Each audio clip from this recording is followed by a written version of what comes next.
Somebody tells me you're the best of the best. That's awesome.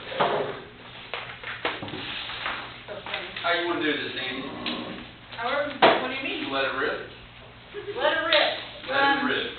I kind of introduced you in your absence a little bit. Okay. So they've been Googling you? Lord knows what she found. Probably nothing. Some funny stuff. Funny stuff. Who said that? Me. Well, all right, so you got to tell the crowd what was. Can I repeat it?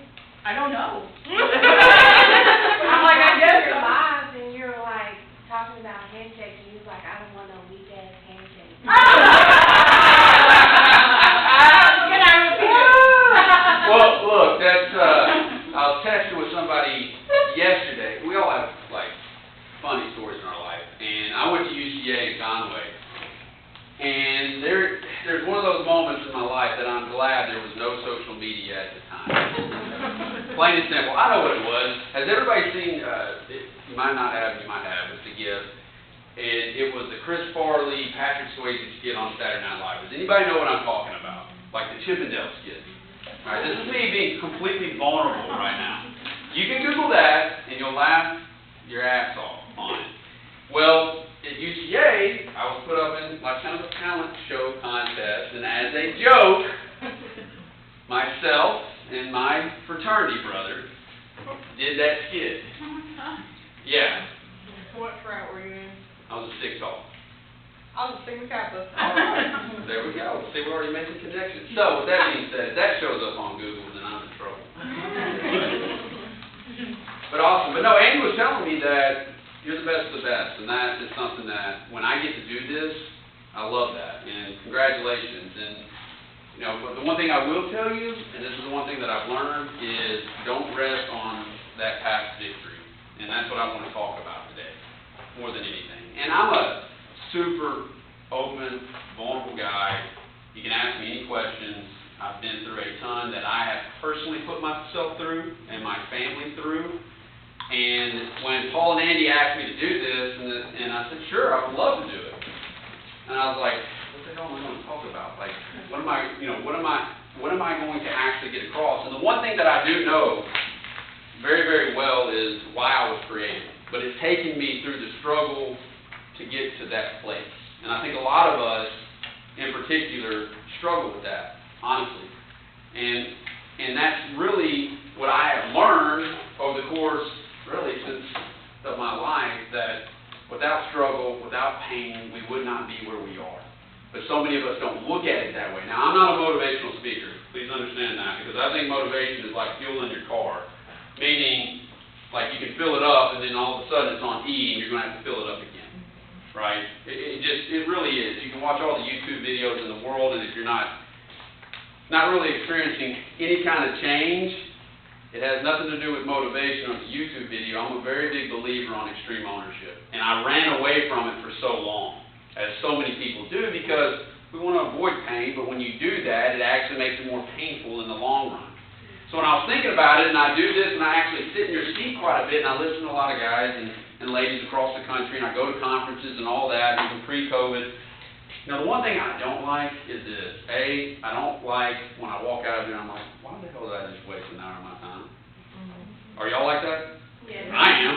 I was like that yesterday, and it was with a guy out of the UK, and he got to talking, and honestly, I was doing this halfway through. I was like, man, that's not right. Let me get back engaged. But he couldn't grab my attention, and I'm one of those people, like, if anything today, maybe I get to see it again, maybe I don't. If you walk away with one thing, that's my job today. If one person walks away with one thing, and you're impacted, and you can apply it, not just out there, but more importantly out there, then my job is done here, right? But I also like it to be interactive. And it's already been interactive by someone pulling me up on Google and saying, I don't like to be ass handshake. So, but I do have some stuff I do want to go over, and I'm going to intertwine my story along with it. Plain and simple. Plain and simple. And I'm going to kind of do this in a reverse engineer order. I'm 36, so I can tell you this. We're all screwed up. We are. I've been in more therapy than I can count. I've spent thousands of dollars on therapy, to tell me that, hey, Cole, you got to start taking extreme ownership. But that's the first question I have to start asking, you know, really out there is, and I wrote it down, but like, why do you think people in general, men, women, doesn't matter who's out there, never truly get what they want out of life? Just out of curiosity, why do you think that is? They don't try hard enough. Okay, They don't that's keep good. pushing. They don't keep pushing? They're afraid to change. Okay, that's another good one. Forgive, forget, and move forward. Okay, I like it. A lot of times they wait for something to happen to them. That's a good one. Doing it. That's a real good one. Right? What else? They're searching for the wrong thing. There you go. So, like, we are all our best mentors, but we rarely realize that. Does that make sense? So, one thing that I do is I coach and I mentor men across the country, right? From different walks of life. And a lot of men come to me and say, Cole, I'm overwhelmed. Cole, how do I get my marriage back on track? Cole, I need to get sober, right? Or Cole, you got a huge freaking ego, and you don't be grounded, right? And the one thing I will tell them is that all of us, men and women both, were created with the greatest resource we all internally possess, this resourcefulness, but people aren't willing to go look for the answer. And it's rooted, simply this, it's rooted from our conditioning, right? From kids. Some of us in here have lived a more traumatic life than others, but trauma is in every single one of us. Would you agree? Yeah. I don't care who it is. Trauma is in every single one of us. You know what? I have the best mom and dad out there. However, I personally have experienced trauma since a boy. And sometimes we kind of sweep that stuff under the rug. Then you got kind of the flip side. You've got a son or a daughter who just wants to be loved. Right?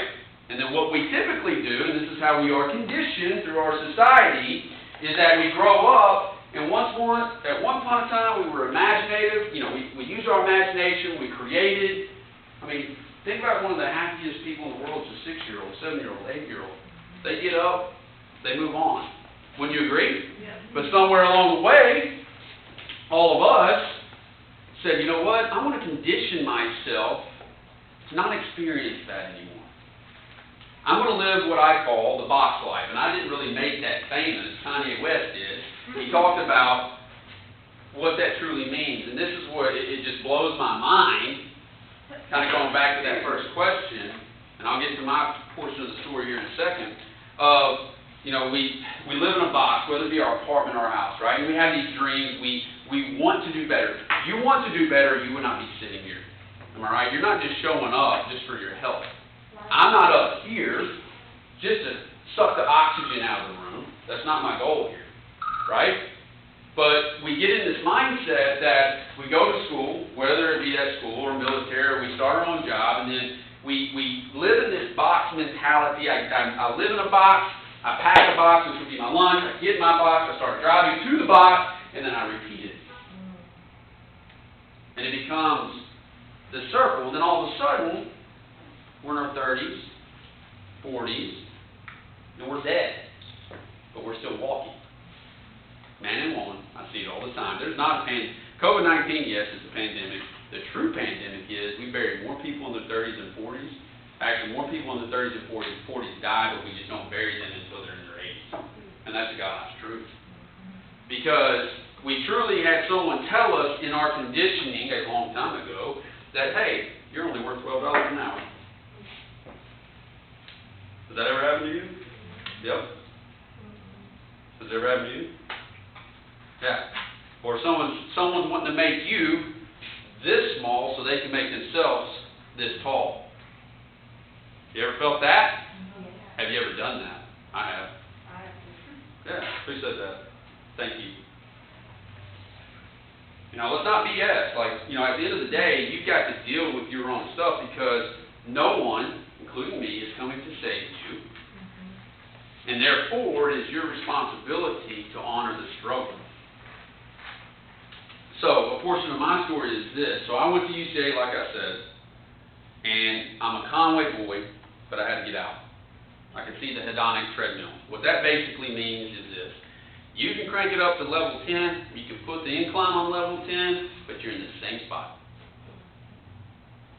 We have all the answers inside of us, and acute self-awareness is what a lot of us miss. So I decided to go to Nashville. I'm a very goal-oriented person. My starting salary was 18 grand. Now, at that time, I was a very achievement mindset person. There's a difference between achievement and fulfillment, which I'll get to.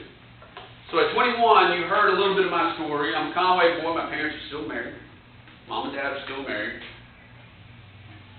And I went to Nashville searching for something. The only thing I cared about was being number one. The only thing I really wanted was to impress my father. Now, he told me he was proud of me every once in a while. He's a good dad.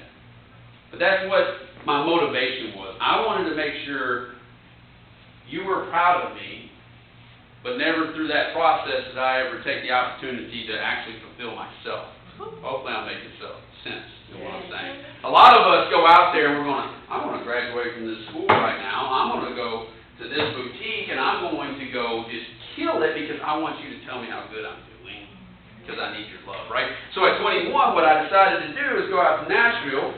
First time I'd ever moved out of Central Arkansas. And I like to party. That's my thing. That's how I love to party. That's kind of how people knew me, but I also could get stuff done. I was an achiever. I was like, I'm about to go to Nashville, and I'm about to show everybody in Conway, Arkansas, because I hold a chip on my shoulder. If you can't tell, I'm a little like Napoleon. Short guys we struggle with that complex. And that's what my whole thing was. Like, I wanted to go achieve. I wanted to go make a grip. I wanted to go make money, right? I wanted to be number one on the production board. They're going to say Cole Rogers, 22, was the youngest rookie of the year that ever came through this company. I wanted to hit 6 figures, right? I wanted to be recognized, kind of grab it all. Here's what also happened to me along the way.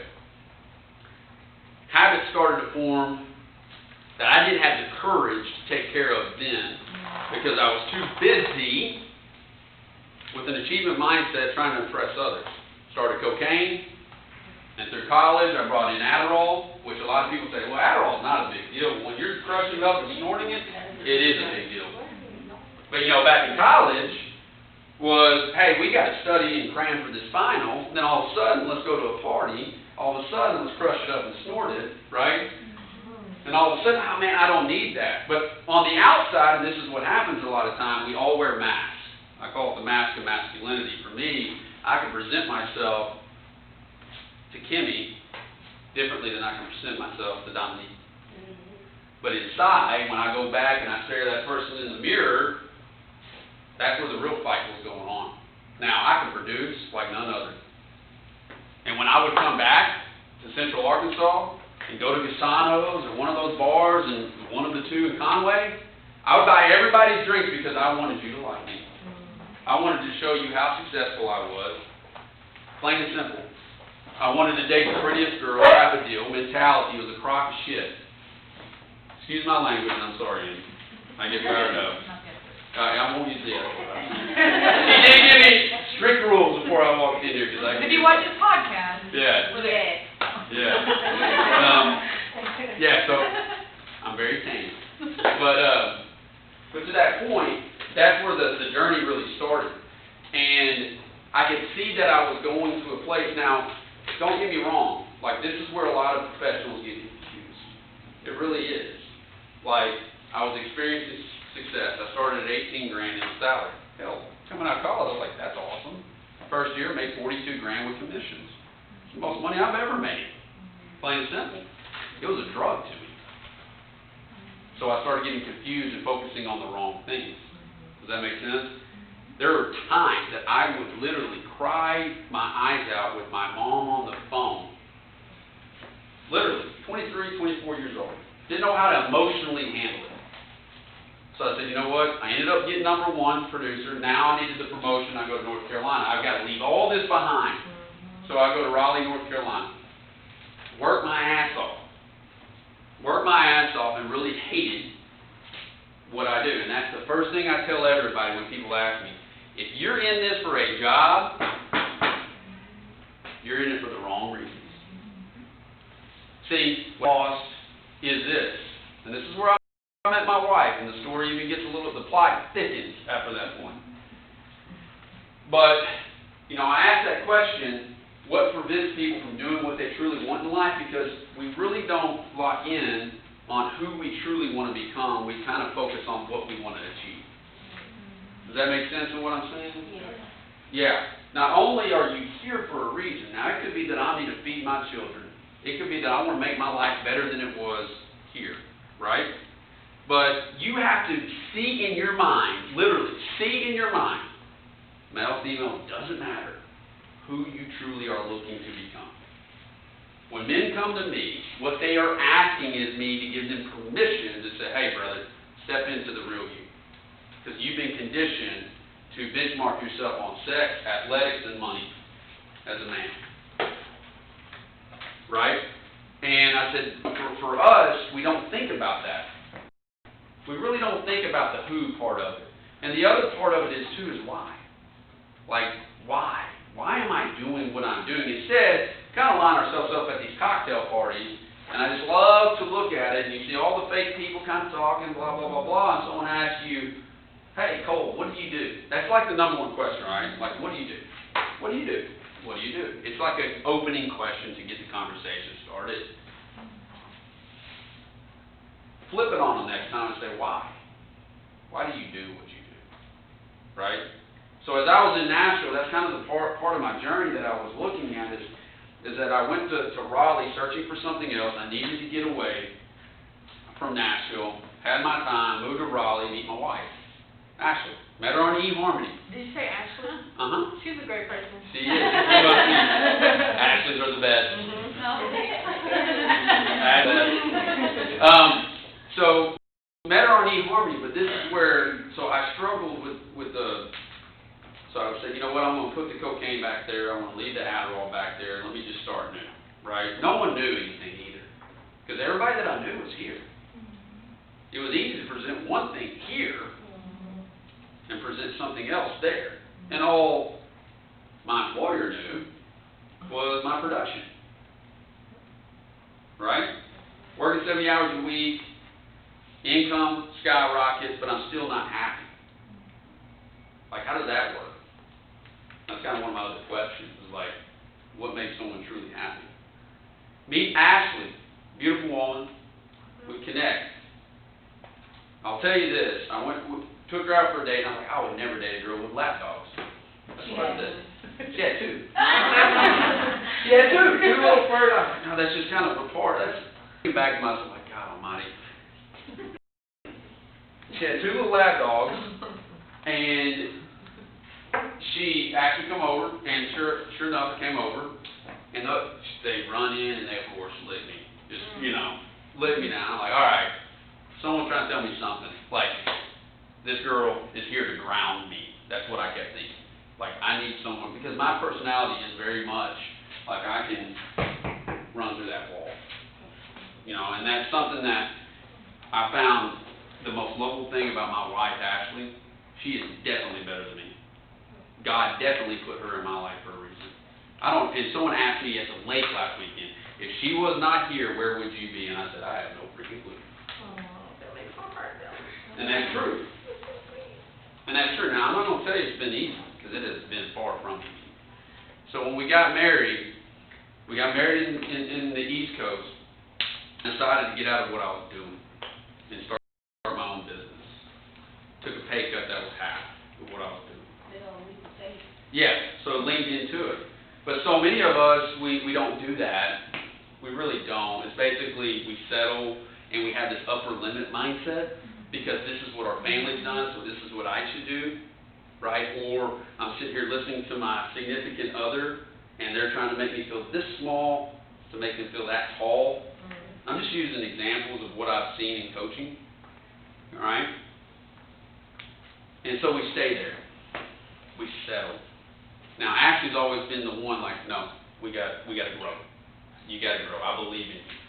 And so we come back here to Arkansas, and I didn't know how. It was the first serious relationship I've been in a long time.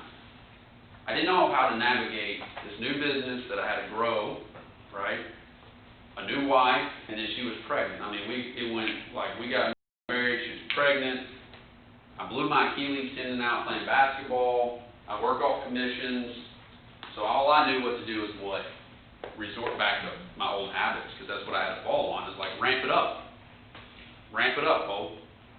So it got to the point, and I'll fast forward just for the sake of time, it got to the point in our marriage, 4 years in, we didn't know each other. Plain and simple. I did not even know how to hold my child who flatlined on the table, Ava Madison. I hold her, and I slip back into my phone to check emails. I would rather do that than have to face that. And at that point, emotionally, I was so, let's just say, a mess. But Mom saw something, Dad saw something totally different. Cole's performing, Cole's doing this. You know, he could rock and roll. But I hated who I saw in the mirror. Actually, and I were not on the same page at all. But we could present the best. Right? It's the old saying that goes, you know, we're fighting in the car and then we straighten up the tie before we head in the church. Type of deal. Everybody's looking good. And I just got tired of living a fake life, but I struggled with this mindset. What would my friends think? What would this group think if I did this? If I stepped in and truly was being who I am, who you see up here. And it's a constant struggle. It never goes away. And with that being said, what ended up happening is all I knew what to do is crank it up to level 10 because I had to provide. I had $12,000 out-of-pocket health care costs for my daughter. And then guess what? We get pregnant, my son's born 12 months later. So I had 25 grand in debt, and I didn't have the money to pay for it. So all I knew was honor the struggle, Cole, honor the struggle, keep pressing. My income went down to zero, and then I had to get it back up. So that was all going on the first 4 years of my marriage. When I couldn't get my hands on Adderall, I would buy B12 from Walgreens right up there. You know where that Walgreens is? I'd buy it off the shelves because I lived right over here in Gap Creek. And I would crush it up in my bathroom, and I would snort it. You feel a vitamin? Yes. I was just about to say, the white vitamin. Yeah, because I needed the energy, is what I thought.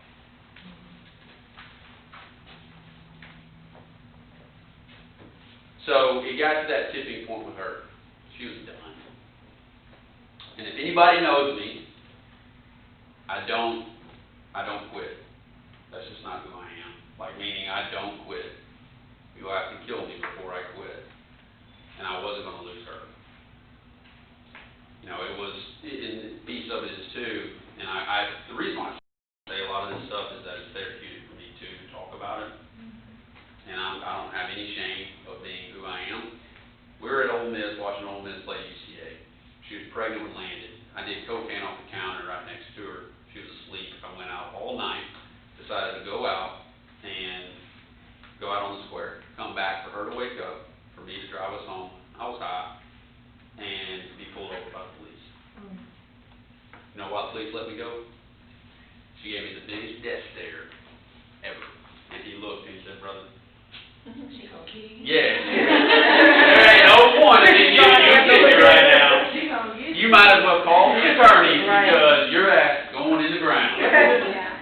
Yeah, so that's really where the spiral went for me. But I could hold it together. I could hold it together. I could fake with the best of them. And I could move the needle. And then it just finally came. She said, "I'm done. I'm gone. I'm going back to North Carolina." And we've been in therapy. And the other thing I struggled with was telling her the full truth. I could tell Paul truth all day long. Easy. I could hold my own in a boardroom, I could hold my own in a meeting, but when it came to Ashley, my wife, the one that stuck side by side with me, that took a chance on me, I would white lie. And then you know how that works. Boom! It's like a nuclear bomb. So, 4 years ago, that's when it all, I had to make the major shift, and that's what I wanted to talk about today with you. You're top performers. Ashley and I are still married. We're better than we've ever been. But I had to make a shift in this right here. We can can talk about how that stuff is very, very important. I'm all about business. I'm all about growing business. I've grown a business from 0 to 7 figures, right? Amidst all the bullshit. I've done everything the wrong way. I'm telling you that. I've cried by myself. I've been in more therapy sessions, even 2 weeks ago, with my therapist to say, you keep hitting these loops, Cole. You keep hitting these loops. The number one power that you all have, including me, is your vulnerability. And that's the truth. It's not woo-woo. It isn't. It really isn't. And that's what I put down on here when I was just jogging when Andy and Paul asked me, and I was like, what am I really going to talk about? I wasn't into the PowerPoint or showing your video. It's like, what makes people happy? I know it sounds like a generic question, but I'm honest, I wasn't a happy person. Like, stress was up here for me to the point where I would eat that sandwich and have to go gag myself in the bathroom because I would choke every time I would eat. Right? Emails were up to here for me because that's how my business works. So for you, it might be appointment after appointment after appointment, and it's going to look out. And you got to remember why y'all do what you do. There are a lot of people, and this is going to require a lot, that sit in your chair that need you. Not just to make them feel more confident, beautiful, etc. Yeah, that's important, but also you're that one link that they can share that stuff. I mean, you do carry a heavy burden, and that's why I always ask, like, why are you doing what you're doing? For me, I'm an instrument of impact. That's what I do. Like, for you, you're the same thing. And what I wrote down here is that what makes people happy is progress. Would you agree? Yes. It's progress. Progression makes me happy. I like to see myself evolve in the right way. So that's where guys get screwed up, like me, is we focus on the things that don't matter most. When all my wife actually wants, and Ava Madison and Landon, is they just want me present. They don't bitch dad on his bank account, even though for me as a man it's a deep-rooted fear. If I can't provide, then I'm not qualified. But progress for all of us is the number one thing that we're all searching for, but we place those upper limits that we talk about. So as you go on from here, that's the things that you're going to have to work through. All that stuff that I have put myself through is through my conditioning, it's through my self-talk, it's through, it's all this stuff we tell ourselves. You are a walking story. I am a walking story. I can tell myself I'm badass in business, but if my same narrative around here is I'm a terrible mom, what do you think you're going to eventually believe? Right? Or, in business is, maybe people taste failure every once in a while, they just quit. The best of the best, there's no secret sauce in this. You can read all the books you want. You're a walking, living production system. That's what you are. But what ends up happening is a lot of people, and that's the one thing I will give myself credit for, is I never, even though I got beat down. Sure, I tasted failure a lot, still taste failure. I volunteer for it. But I don't look at it like that. Some of you are probably thinking, like, if I can make just 40 grand, or whatever that number is in your mind, holy shit, my life's going to be changed. Big requires bigger. Now, I know a lot of people that make a lot of money that aren't happy. I'm giving you, an example of how my life has been. And I'm not saying I'm Bezos that owns Amazon by any stretch, but what I am saying to you is this. The quicker you can figure out that you focus on the fulfillment of things versus the achievement of things, I can promise you this, everything will work in your favor. And that's what happened to me about 4 years ago, is once I created that shift, and I shifted my focus. Like I was saying, like men are asking me, I'm overwhelmed, marriage is not right, we're not as intimate, blah, blah, blah, blah, blah. I'm like, dude, you've got to shift your focus. And emotions are the most powerful tool in your tool belt. They can either make a dream or break a dream. I've seen more people tear us down. We are our biggest bullies that I've ever met. And we, men and women included, we will compare. And in the world of social media, it's wrecking people. Yep. It's, it's that fear of not having it. Not being enough. Exactly. And then I have, how do you have a breakthrough? So it was 3 years ago, what was my breakthrough? Well, finally I got tired of being tired. What ended up happening was I bought a failing CrossFit gym downtown. It was a dumpster fire. And Ashley and I were doing better. We really were. My core business was skyrocketing. And I wanted to test, get a real life MBA. I wanted to be able to take a business, turn it around, and make it profitable. What I didn't realize is the personalities that come across it.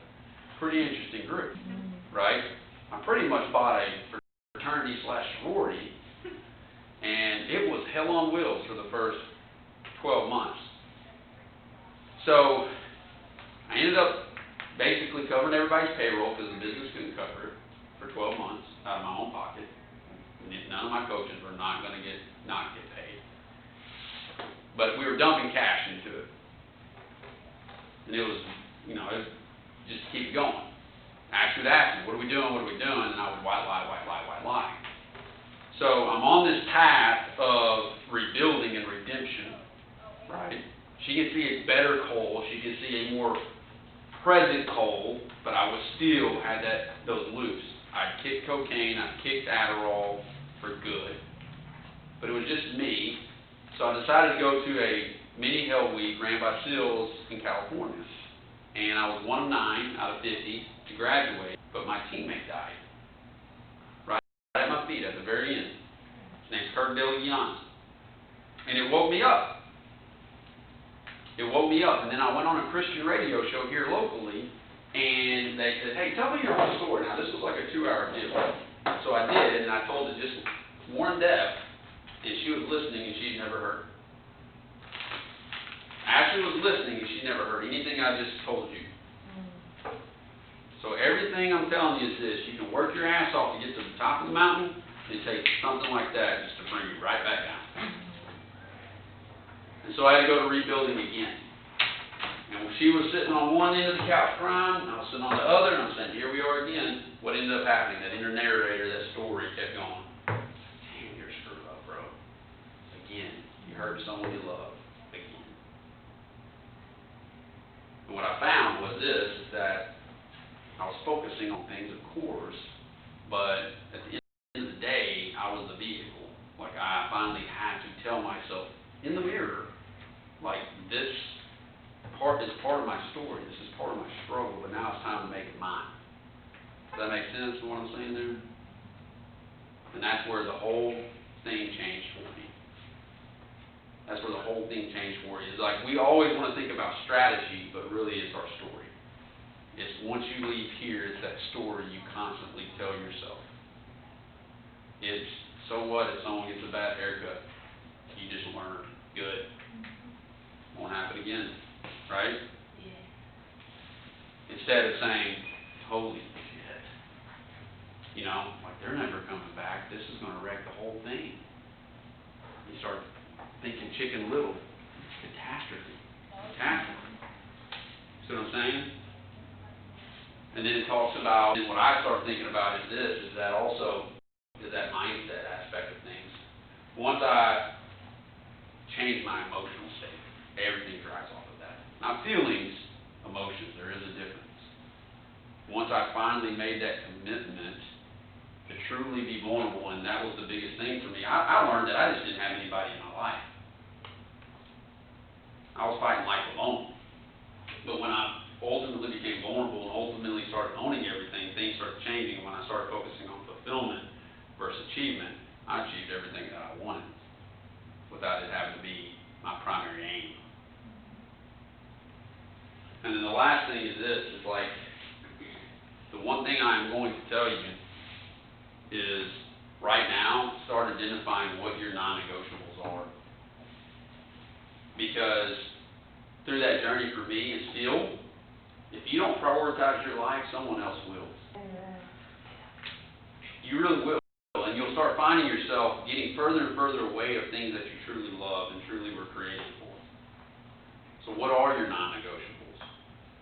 What problems do you want? Think about that question. What problems do you want? I want someone to raise their hand and say, this is the problem I want. I want to have so many damn customers or clients that I got to start thinking about how do I build my business. But if you're thinking of this as that I'm worth $12 an hour, and that's what we do. We put values on everything, men in particular, then that's what you're going to be. That's not how I think of things, and that's where, when you walk out of here, it's like, you know what? You were created for a reason. Like, there's no one else like you. There's no one else like me. If there is, God help us all, right? But there is no like you, and you need to embrace the uncertainty. Like we've dealt with COVID this year, right? If everything was certain in our life, it would be boring. Like within that chaos comes opportunity. It's uncertain out there. Quit projecting yourself so far in the future you drive fear. Quit speculating. Quit speculating. Because that's what we like to do. What if? What if? Instead, identify what problems you do want. It's a good question to think about. Like, what problems do I truly want? And then last but not least is essentialism. A lot of us do non-essential things that don't drive anything. You can't manage time. Please understand that. That's fixed. Can't manage the calendar. You manage self. You manage energy. You manage what you focus on. Manage what you focus on that's essential, that's going to drive results in your life. Now, some of you are like, this dude don't even know what he's really talking about, but you'll understand. You're going to find that someone that's sitting in your seat might not be as profitable as someone that is, that the customer that's coming in. Doesn't mean that they're not a bad person, but those are things you're going to have to navigate. Through my story, my struggle, it took me a long time to figure out what truly was essential and what was not. All right?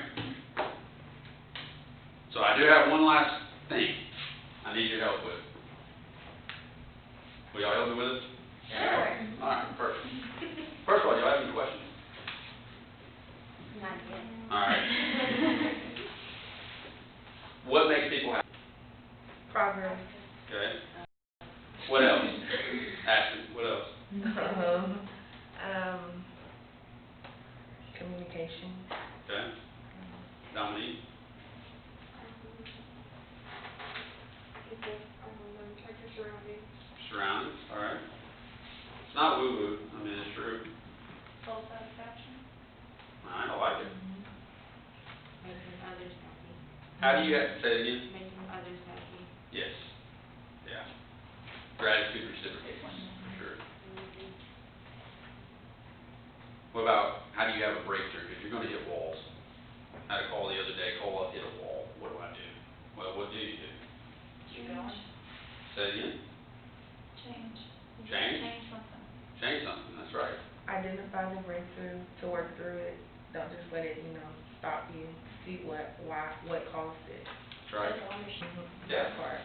I mean, we have all the answers, like we really do, and that's what I'm challenging you, is that you're going to hit a wall.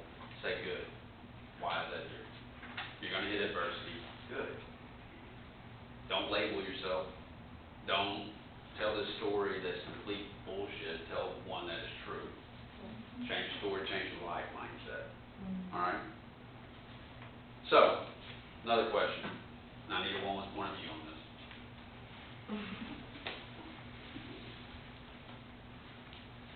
Since I run a men's group, do you want me to talk about school men? Yeah. No? You do? Yeah. Okay.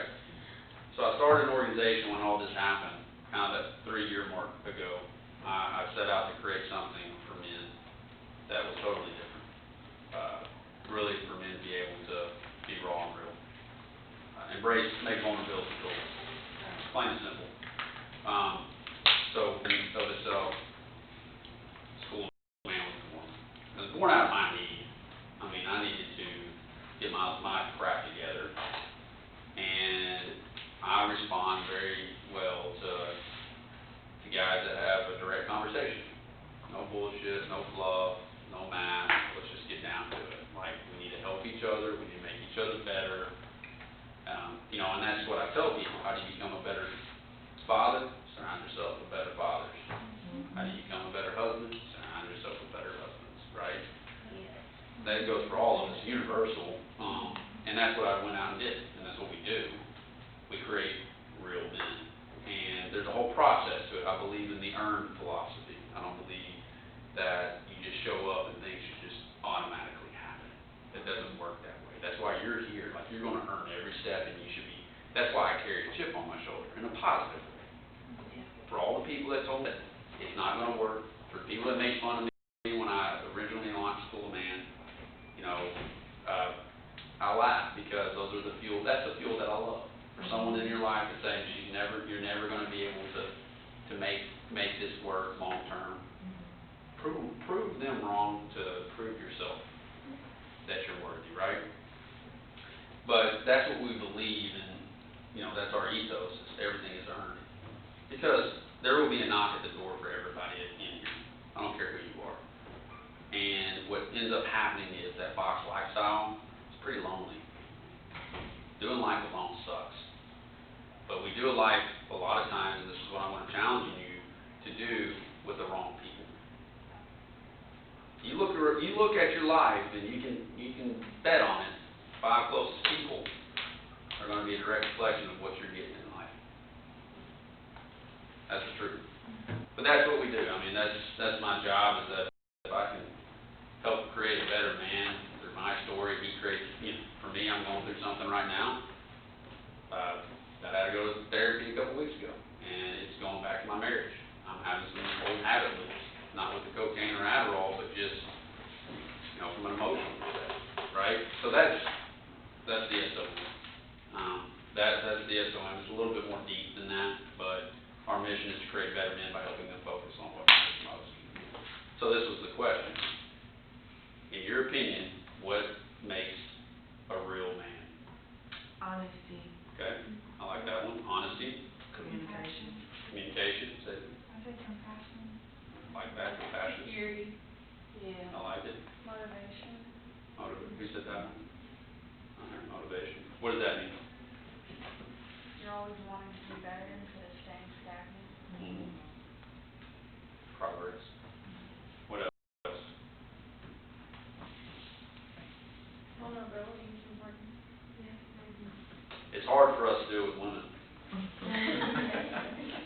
It's easier for me to do this with a group of 15 women here than go back to Ashley and say, listen, honey, I'm dealing with this. But she's come to love the unique me. What else? What makes a real man? Your leadership. Okay. Integrity. Yeah. Did someone say communication? And morals. Morals. Yeah. Moral drive. Yeah. See, y'all help me with that. No, that's good stuff. But that's all I have. That's all I have. What questions do you guys have? Are you gonna make a school for women? I get that all the time. I get that all the time. I'm still trying to figure out my way. And, I get that actual question a lot, right? And I tell you what, y'all are the most powerful, motivating people in the world. You really are. We are beyond blessed to have you in our lives. Yeah, we dabble. We are. I mean, y'all really are the ones that make everything happen. I would love to see something like that out there for sure. There's plenty, if you're not identifying with one of the church group, that is an opportunity for you to create your own, just like I did 3 years ago. It just takes one person. That's what it took with me. Don't have to call it School of Women. It's just kind of have that impact mindset. And that's what I'm telling you. Use your story as good. Like, use it as an instrument of impact. Because I can promise you what you've gone through do things to grow them. That's I right. like that. What other, you had a question? Yes, what's your podcast called? I It's got called- somebody with a big old ego. Oh! I did. Leading with Impact, School of Man Leading with Impact. I said I have somebody with a big old ego. That's funny. Is that a sweet pea cake? It is. Oh. Sweet. And if you guys know anybody, so School of Man is really interesting to me because as a woman, I'm like, I think I would like to do that. But it's really unique because 6 guys, 6, right, are in a class and they kind of do life together. They go through some kind of therapy together. I was not there, obviously, so I don't really know. I just saw Paul do it. And then they bond over working out because that's what dudes do. I don't even know. It's weird. It's such a thing. That's why it's like very unique and productive. It's Like, fine. you know, and if you've ever been completely physically depleted, you know, that point that you get to is something that they use to grow from what I So understand. what we do is I'll give you an example. A guy by the name of Andrew right now, okay? His ex-wife called me and said, hey, I need you to meet with me. It's a sweet woman for her to call me. And this is just one example. And I met with him, North Little Rock, and he damn near screwed up everything in his life. He's just alcoholic, you know, just couldn't get off the bottle. Kids love him, but hell, you can't trust them to send the kids to him. Men respond to basically a guy saying, you are, you know, basically this is the end of the road, right? We use the physical, we call it integral theory. We use the physical because men do bond to that. It's shown, but to really see where we can help them on the emotional and the spiritual, it strips them down. So he's 12 days sober now, which is great, but it goes back to what I said at the beginning, no one's coming to save you, right? And that's a part of the process. And like Andy was saying, what we do is we take 6 to 8 guys from across the country. We make it small for that purpose, and there's a curriculum about that big. The School of Man is like, you know, the Salon Professional Academy. And, you know, it is a proven process that we take these guys through. And again, it could be a guy that needs to be grounded. It could be a guy that's just looking to get better. It could be Andrew's situation, right, that he needs a complete overhaul, a hard reset, because if not, he's going to lose everything. And that process has been proven and refined over time because our goal is to put them back in their homes and in their community where their wives, their kids, you know, they get a better, there's never been more of a time that we need men to step up. We really do. We need men to truly lead. We need men to honor, you know, have integrity, right? We really do. Would y'all agree? Like, Amen. yeah. I see it, and it's one of those things that's what we do, and we make vulnerability, like I say, cool. Guys don't, you know, they don't realize what we're doing, but I kind of have some Jedi mind tricks that helps them. We help them identify things that are blind spots that they get to work on before they go home. Yeah, so. I can't thank you all enough for allowing me to be here. Oh, I'm going to continue to tell a couple stories. So, you also interview the guys, right? Kind of, you meet before they join. And I think it's really important that you have a level of vulnerability and responsibility to people. So, I know a guy that met with Cole, and I can't remember who it was because I talked to a lot of people. But Cole was like, we need to meet at this time, whatever. Cole was late, 11 minutes, and he showed up and said 11, 13 minutes, something like that. But, you know, this whole thing surrounds a workout. So, I guess because you were late, in the middle of Panera, he did 11 or 13 burpees. He was like, one for every minute. And I think the guy was like, oh, this is serious, and wow, this dude's doing burpees in the middle of the restaurant. But it's one of those, there's no shame. There's like, you know, a sense of responsibility, and we're serious about growing. So I just think that those things are cool to put yourself out there. And why I do that is that so many of us care so much what the world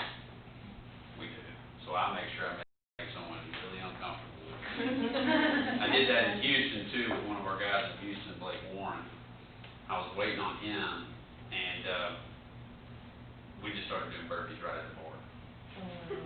And it was nothing more. It wasn't like, hey, look at us. It That was is so manly, And But then it you was- forgot about burpees. I'm like, is our team burpees? Halfway through that, I've been But like our first, like how we start off, and this is where I'm going with this, is that so many people have been conditioned to care what other people think. You know, it's not about ego, it's not about, look at me. No, it's about taking a guy, walking into the Salon Professional Academy and pushing all that stuff to the side and being able to operate with your true purpose, like really leaning into your element. So many people don't lean into element because, again, like I talked about, they create this upper limit effect, right? And that's what I'll tell you is like when you get clients and things of that nature, take that as an opportunity. And that's what I always look at it as. I look at this as training ground for me. It's another reason that I'll go journal about like God showed me why I was created today, right? And that's what that really is for. Now, granted, like I said, we work off an earned basis. If you're late, there's a penalty. We take growth really, really serious. But it really bakes into our curriculum of the soul art. Soul art or not caring through caring. It's kind of it's an interesting way to look at things. So. I do have a question. Guys aren't really good with feelings and stuff, so what is your good advice for us when we need help? Great question. Yes, please. I will tell you this, just like we tell our guys, it's not our place, not our wife's stuff. Does that make sense? It's not my place to tell Ashley, and when I do, I completely get my head kicked off my body. And it's a tough thing for us because as men, Paul and I have a similar personality type. We're fixers, right? So men are naturally fixers, to where with Ashley, if something's going on, what do I want to do? I want to go fix it. Right. When all she wants to do is what? Talk. Yeah. Yeah, just let it out, right? A lot of hard lessons to learn. From a woman's perspective too, I'll tell you this: a man operates. We're primal. We're like freaking T-Rex, right? I mean, we're not the smartest beings in the world, and we're Neanderthals. That's the best way to put it, right? But we do have deep-rooted fears. I don't care what. No man can look at you and say, "I'll take it all on. I can do this, that, and the other." No such thing as rainbow. And the best way I can tell you this is like you have to figure out. And again, a lot of people read the five love languages, etc. Like it doesn't work, or whatever. They have to go reread it. Really, what you have to figure out is with your husband, boyfriend, or significant other, what are the things that make him feel respected? Now, I'm not talking about like respected. Okay. Like typically, what I find with guys when they're frustrated with their wives, or now they might not have earned it. There's a lot of men that are entitled. Let me just be totally candid with you. That's a lot of them are positional leaders, and I'm not here to bash on guys. I've coached men, and we talk about this, meaning like they walk in and they make this amount of money, and they hold this over their head, and they put value on this. Tear it down and tear it back up. So, to answer your question is that going straight at them, you got to remember, is not going to be necessarily the best way, because what typically happens is that we close ourselves off. That's what I do. I'm speaking out of experience. Where a lot of my stuff is deep-rooted in fear. If I fail you, then I feel like a failure. I'm supposed to provide for my family. So, what I say is, and typically when a wife says, "Hey, I need you to work on my husband," that's not going to work. It's not going to work. A man's going to grow when he's ready to grow, just like a female's going to grow when she's ready to grow. So, for the long answer to get to the short answer to this, you can't unpack his stuff for him. However, you can put things in his place like breadcrumbs to help him. Now, at that point, if he's not willing to grow, that's not on you, right? That's not on you. But honestly, what would work for me is Ashley, when I feel disrespected, that's when I get defensive. Does that make sense? When you feel disrespected, that's when you get defensive. It's natural. what's the most healthy thing for myself and Ashley, after all this therapy and stuff like that, is for us to work out of empathy. And it might take a lot for you to get there. Meaning, like, a lot of times when we go to have those conversations, you do have kind of a little bit of a grudge, or, you know, you're wanting to create a territory. Instead, come at it from a place first of taking extreme ownership, right? Showing him, hey, listen, I'm owning it, and don't point that finger, I'm owning it, and say, hey, I can see this in you, will you just talk to me? Now, if he doesn't talk to you, don't worry, you know, it's a game of inches, right? And that's what I would do. That's how I best respond, is give them a little space, work with empathy, just leave breadcrumbs. Little footprints. Yes. You said something earlier and I didn't get the rest of it. You said the 5 closest people in your life you would. All right, so this isn't me. I'm not the one that said this. Jim Rohn has been credited with it, as well as plenty of other people. If you look in your life, like it goes back to our formula at SOM. In order to create a better man, you got to surround him with better men. Right? Yes. Yeah. The one thing that I've had to do in my life is cut a lot of people out. It's okay, and I'm just giving you this, and you got to hear what I'm about to say. It's okay to be selfish in order to get to a selfless place. Our ethos calls for I am loyal to myself, my family, my brothers, and my wife.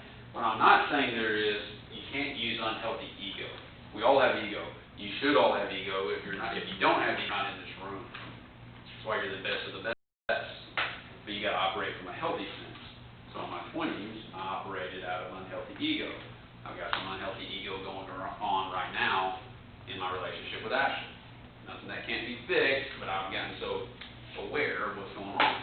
But going back to that 5, like if I want to be better at business, right, I'm going to surround people that are going to pull me there. They're going to help me there. Now, I've got to do the work. That was my thing. That's always been my thing, is I've identified the best person in the room, and you and I are going to be the best friends. Plain and simple. And it has to be reciprocity. And a lot of times, people don't do that because they're afraid that that person's not going to share. That's bullcrap. People want to, we are some of the most giving creatures out there.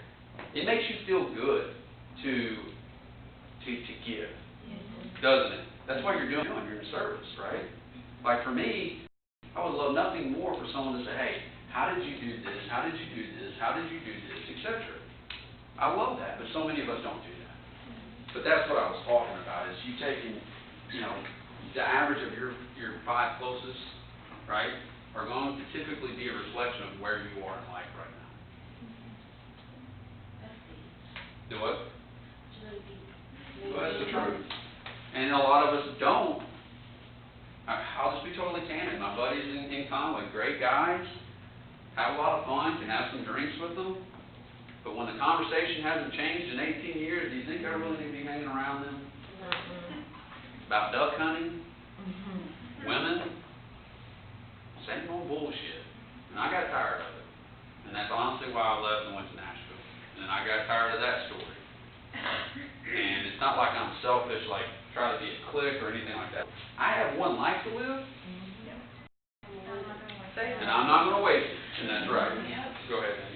I was going to say, as women, a lot of times we end up being the ones that, you know, like Cole says, he walks into a room, he goes, you're the most powerful, I'm going to come talk to you. As women, and specifically to our industry, we're rescuers. Yes, We want, you know, you guys line up a lot with nurses, caregivers, Yep. very empathetic, compassionate people. So what you do, and I do, is I want to grab the underdog and pull them up. And that's not necessarily the right approach when you said to be selfish, to become selfless.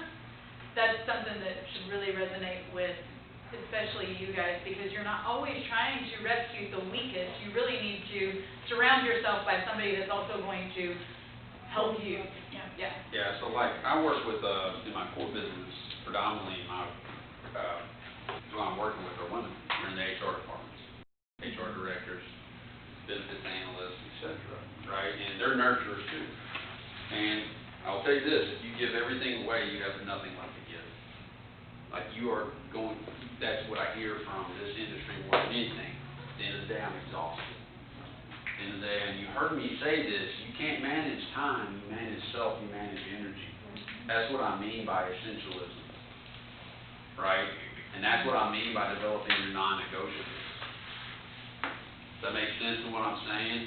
You can have that seat full all day long, but if you're not reaping the benefits at home, or you're not actually happy and it just becomes a grind, what are you doing at that point? See what I'm saying on that? Now don't get me wrong, go get it. Go after it. I promise you this, if you operate with a go-giver mindset and you focus on fulfillment and you change that story, you will achieve everything you want to achieve and more. Now, if you're selfish in the egocentric way, you won't. You'll keep hitting wall after wall after wall. Your goal is to operate in a flow state without even trying. Basically, you wake up, go ahead. Yeah, far away.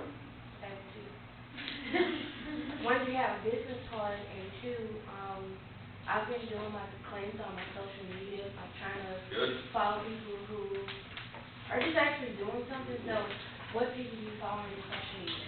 I don't actually follow very many people. I don't, going back to your cleanse on social media, my wife, she kind of chuckles at me on this. I go on, I post for School of Man one time a day, that's it, and I get off. We've got some private Facebook groups at School of Man that I'm very active in, that I vote. Guys, I'm not big on social media. Now, you've got to use it to grow your business, don't get me wrong, and that's what I do. You can use it for positivity. You got to remember, the greatest drug right now is dopamine. That phone, that's the greatest drug, right? And dopamine leads to cortisol, and cortisol leads to stress. So if you can't handle what's going on social media, then you need to honestly put it down, cleanse it, as you're saying. So, but for following, it just depends. Brene Brown is someone I would pick up. Brene, B with a B. I would pick up her book, Daring Greatly. I've read it a couple times, and she really gets into, she's a professor out of Houston, really good stuff. But Brene Brown, whether it be Facebook, Instagram, etc., she's out there. But I don't follow too many people. I really don't. You have business cards? I don't. I'm a terrible business guy. Any other questions? Yes. Okay, are you a morning person? If so, how early do you get up? I get up at 4 a.m. So They're working out by 4:30. Yeah, so to answer the first part of your question, am I a morning person? Yes, but honestly, I think what you're asking is the morning ritual, like how you start your day, does it set the tone? Now, all of us are going to be a little bit different, and I've heard it through a broad spectrum. Some people are night owls. Who's a night owl in here? Okay, like what does that mean? What time do you go to bed? On school night, I can see the smile. if I don't have school, maybe 4 in the morning. Whoa, Yeah. what are you doing? Just laying there.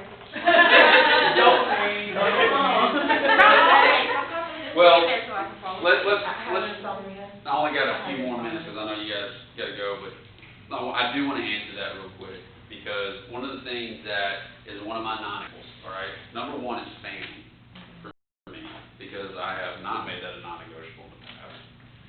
But number two is sleep. I'm a very big proponent on sleep. Now, everybody's schedule is different, and please understand that, okay? So I do get that. But that's where we restore everything. They know, don't text me after like 5 o'clock, 6 o'clock, my phone goes in this cabinet in my kitchen, and I don't check it. Now, that's not going to be the same for you guys, depending upon business, etc., but you got to play with your schedules. That's how, this is what works for me. But they know I'm in bed asleep by 8:30. Now, it gives me enough time to connect with my family. Our kids are on a routine. We're very much on a discipline perspective. It gives me and Ashley enough time to connect, read, talk, watch a movie. Sometimes we get crazy to stay up after 9. But I sleep and I prepare myself. I have a morning ritual, and I also have a work shutdown ritual, and I have have an evening ritual.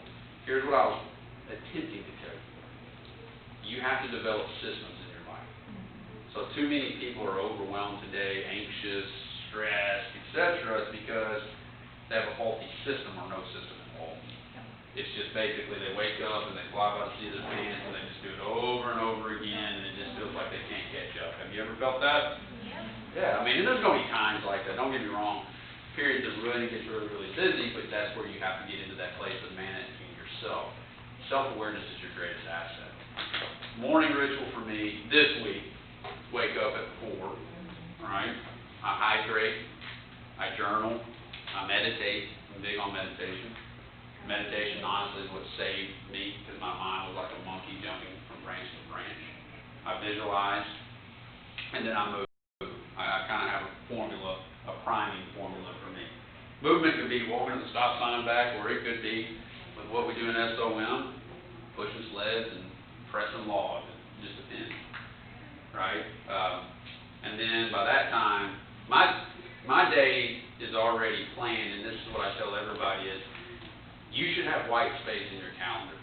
You really should. The old thought process of like work your ass off, I'm sorry, if you don't have energy to optimize when you should be able to optimize, you're not going to be profitable. You're just not. You've got to invest your energy in the most profitable processes that are going to generate the most revenue back to you. Does that make sense of what I'm saying? Yeah, I know. smart, not hard. Yeah, I know my peak flow, my peak state is first thing in the morning. I know here in about 2 hours, it's not going to. That's not where my best creative work is going to be. So in my world, that's where I deal with email. That's where I deal with those kind of stuff that can just drain your willpower. And willpower just doesn't last. And then I have a work shutdown ritual and an evening ritual too. Yes? How do you get a schedule down when your husband is a workaholic? Is he? He works for energy full time, and on the weekends he does excavating because he's trying to build a business, but he works all the time. Does he? Yeah. No, that's a tough one, and I get that question a lot. You know, and it's, have you had the conversation? Let me ask you that. I need to. It's hard. I mean, his schedule is so crazy. I mean, he depends on the weather. If it's a pretty weekend, like summertime, he's working Fridays, Saturdays all day till 8, 9 o'clock dark. So, no. Well, there is an answer. Let's start there. There is going to have to be a shift of focus, but the first thing you're going to have to do when you answer my question is you're going to have a sit-down conversation. Are you happy? I am at the moment, but kids will come along in a year or two, calling him home. There will be a tipping point. Yeah. And that is going to require you, and that's the other thing too, do not avoid the real and raw conversation. So many of us push around dirt and it turns into a mountain. Even if you feel it right here, remember, if you're not willing to have that conversation with somebody, you're making them worse and yourself worse at the same time. This right here, I think that it goes back to having that conversation. And I'm saying, get what you can get too. Like, don't get me wrong. Like, there's times in your life that you bust your ass, and you're going to continue to bust your ass. You're just going to become more masterful about it than anything. But I would start with your conversation. And you like that because he works. But on the other hand too, when family starts, that's what my problem was. My mistress was work. Is basically what it was. Yeah. And you just have to have that raw and real conversation and then reverse engineer what you're looking for. That's why I'm saying start with your non-negotiables. Like, honey, let's write down 5 non-negotiables. What is our non-negotiable? Yeah. See what I'm saying? Yeah. Like, we can't budge off that. So mine is family, mine is sleep, okay? Mine is meditation, mine is movement, and mine is creativity. Those are my 5 things. Those are 5 things I accomplish every day. But for the longest time, it wasn't like that. Those are your boundaries, and then you work around them. But you got to have a combo. Do you and Ashley set goals together? And We how do. often? We do. I'm more of the goal setter than Alice. But we do it every year. We do a vision board, and funny funny story. When we started to move out here to Raleigh, she'll tell this to you. She cracks up. I made her sit down and write out goals because with me, she'd never done that. She's like, this dude's a kook. But what I was attempting to do, and I just didn't do it really well, was like, we're going to do long distance. I was in Little Rock, you're in Raleigh. We did it for almost a year, and I was like, I'm wanting to make this work. I will make this work. And that's kind of where it started. But yeah, I made my kids do it too. My kids do vision boards. We're very big in our home with our children. You got to remember, if our next generation does not turn out to be stellar, then we all have a responsibility in that. Every single one of them, even if you don't have children. But the earlier on that you can talk about leadership, the earlier on that you can talk diversity, the earlier on you let them fail, the better they are going to be. Let them experience pain. Yeah. Okay, so what would you kind of suggest for a person like, I know a guy, and since he was 4, he's done the same thing. Now he's 31, he's retiring from it, and it's just like he's lost. Yeah. He did the same thing before, so he's lost, he don't know what to do. Like, what would be a suggestion or? That's a good, you can kind of think about that from a guy's perspective who has been in the military for a long time, that loses that identity, right, for sports. He loses that identity, and that's what typically we see is guys, we attach ourselves to things, right? And when we lose that identity, it becomes kind of a spiral, and then we become our own worst enemy. Plain and simple.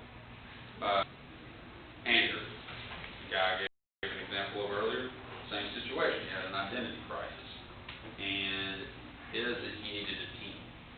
For this guy you're talking about at 31, it is helping him find something that helps him get his heart back. See, all men want a battle, a fight, a woman, a rescue, an adventure, to see. That is so cute. And you can't do it for him. See what I'm saying? Like, it's one of those things. And if he's gaming all night and stuff like that, I mean, basically he's looking. Typically, guys are looking for a team. Honest to goodness, they're looking for a team that can help provide them direction and find their why, if you will. So putting them in contact with somebody, that's the other thing. What you have, find somebody in life, like with a guy, find another guy that has that kind of respect to have the conversation, so you don't have to. Don't tell them you're doing it. You just say, hey, you might want to meet with so and so, right? And then it could take a year, 2 years, etc. But that's all that. Just a little push goes a long way.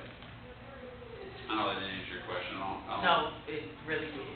Does that make sense? It makes a lot of sense. Guys turn into lone wolves really quick. Because I was going to ask for your business card like Clark. Because I was going to say, hey, you should reach out to this guy. Well, just say, hey, and that's the other thing too, when I get that, just be conscious that, hey, I met this guy, I thought you'd find him interesting, thought you'd connect. And that's kind of how I leave it. I'm one of those people, when they come to my doorstep, I'm not begging, guys. Like, that's not how I work. Like, you got to earn everything, because that's how I've had to go through that's how I go through the game.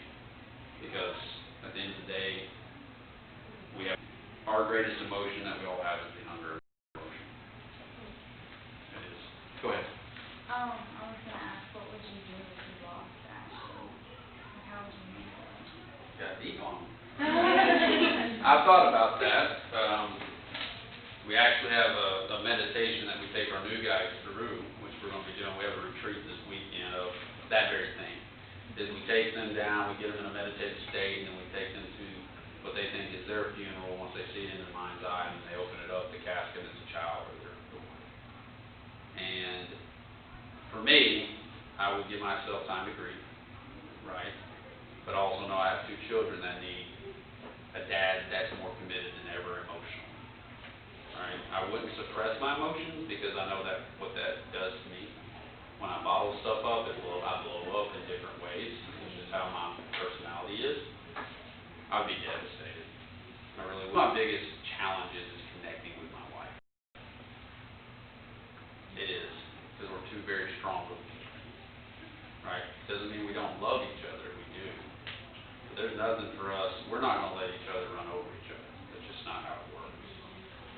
we have so much respect for one another. I would be devastated. The first thing I would do is, I've had a long-time therapist. I would first start working on the emotional state, giving myself some time, making sure that my kids are taken care of. And I'm a big person that you just got to keep moving. You got to keep moving. I don't care if it's just a game of inches. You got to keep moving. Like, I'm writing a new book. If I just write 10 words every day, that's all I think about. And that's where I would go with it. And it would crush me though. Really would. Thank you for asking. I don't know me well, but what advice would you give to me? Like, I want to start my own business. I still have my own business. I love doing hair. I juggle being a mom and coming to school. So what advice would you give? Well, I can tell you this. You need to make sure that personality of yours is front and center. You got a beautiful smile. You're very positive. You're very welcoming, and you have the ability to make people feel special. I can tell that just from standing up here. Yeah. We love cars. The what? And that's where I was going with it. And it goes back to what I was saying, is like, y'all need to watch your language too, meaning, not the cuss words like this. No, what I'm talking about is, some of the people don't understand how much our words have an impact on our actions. Like, I hear it all the time from my guys, like, I'll try, like, well, shit, you either do or you do not. Yoda said that one, and I'm not a Star Wars guy. And that's my biggest thing, is like, don't be half-assed in. That's another thing too. When you lock in on something, you have nothing to lose. I don't know who was up at the front, and I asked her, hey, how are you doing today? She said, I'm not 6 feet under. I'm like, is that you? I didn't know, I couldn't see the face. That's what she said. Now, I will say this though, like, people ask me all the time, how do you make progress? How do you have breakthroughs? And it's so simple, but so many people forget is that we get so caught up with having to do this and the big picture that we forget to even move one step. So, take that courage that you have, find someone better than you, or someone that's building it. The guy in the UK is a consultant that's working on my business for School of Man, and he is in the hair business in the UK and has a multi-million-dollar business that he grew from zero. I love the hell out of him. He got long-winded at one time. But I'm long-winded too. Maybe that was it. He didn't give me a chance to talk. But my advice to you is this. A, you got that one unique life. B, find somebody in that 5. Don't be scared to ask. And do not be scared of risk. We build that stuff up in our head. Don't operate out of fear. Don't. And you're going to fail. And you should say, good. Fell forward so fast, you don't even feel it. Yeah. You think about it, and that's what people say, I can't go get the money. I can't. Well, no, you'll never be able to get the money because you keep saying you can't. Right. Your greatest resource is resourcefulness. I mean, what happened with School of Man, and it's where it is, I created an LLC. That was the first thing I did. And it was under Strongbow Consulting, and School of Man was not like what I set out to do. That was the other thing too. Y'all be aware of what's going on and what is presented to you. Intuition is a great asset. And so Strongbow Consulting was me just coaching one-on-one, like guys in executive positions like me. That's what I thought of it as. Well, then all of a sudden, that happened, the couch scene happened at the therapist, and the Christian radio show happened, and I was basically at my wit's end with myself, and I started mentoring one guy, and then it became a grassroots movement. Guys kept saying, I want more, I want more, I want more. And I said, well, now we've got something, School of Man. Yeah. But you know who kicked me into gear? Ashley. She said, are you ever going to do anything with this LLC? I bet she's kicking her ass right now with it. That would be my advice. Practice the art of start. Art of start. Practice the art of start. Just move. Thank you. You guys like Cole speaking? Yes. So I got something to add. I guess we can leave unless anybody's got more questions. So you were asking somebody who's done it. Andy's done it. And I will say this, Andy is the female version of that man. Hands down. I mean, Very beautiful. so, that's who she is. I take that as a compliment. So, you want to find a woman that you can model your life after? Okay. You don't have to go anywhere else. Just here. That's You got know, to be. everybody. And that's, and really do though, and just to end on this, guys, don't be afraid, like, you don't have to do it all. That's the thing. Like, people get so, if you're self-employed, which, you know, find people to help you build your business. Find people to help you build your dreams. I'm working with Alan in the UK to help School of Man go from where we are now to a 7-figure business by the end of next year. That's what I'm doing. And if it works out, great. If it doesn't, okay. You know? But my plan is, it's going to work out. That's how I see it. But what I'm saying is, find people that are good at things that you might not be that good at. In the beginning, you might have to grind it out for a while, but continue to build, continue to build, continue to build, and don't lose faith. Hope is a great, great thing. You should come again. Yeah. I really didn't have anything planned. I just, That's what I was like, tell your story, and the one thing is tell about your struggle, because the thing that, I mean, I think a lot of you know that I was raised on a hog farm, and my parents' main source of income was, they worked at a battery factory. So it wasn't like there was any silver spoons passing around my family, you know? We're country people. But my biggest message is that I can do it, so can you. Like, that's the whole thing. So if everybody's like, well, you got a nice car, I sure do. And I am now 41 years old, and so can you. You look so good. Thank you. yeah, I love you. you can either choose to do something with your life or not. You can either say I'm worth $12 an hour or I'm worth $10,000 an hour. You can either, that's the thing, it's like, it's mindset. It's mindset. Don't be afraid to make a different decision. I've let 100%. businesses go because they just didn't line up with me, like, it just didn't line up with my value system. You know, I've had businesses where it's one of those, if God is completely out of the picture, I just politely opt out. But that's me, you know, and everybody's going to have their own, whether it's, you know, that's one of my non-negotiables. Yeah. That's one I put too. Yeah. Like with the SOM, I get a lot of people saying, it should be this, you should do this. I'm like, nope, this is what we do.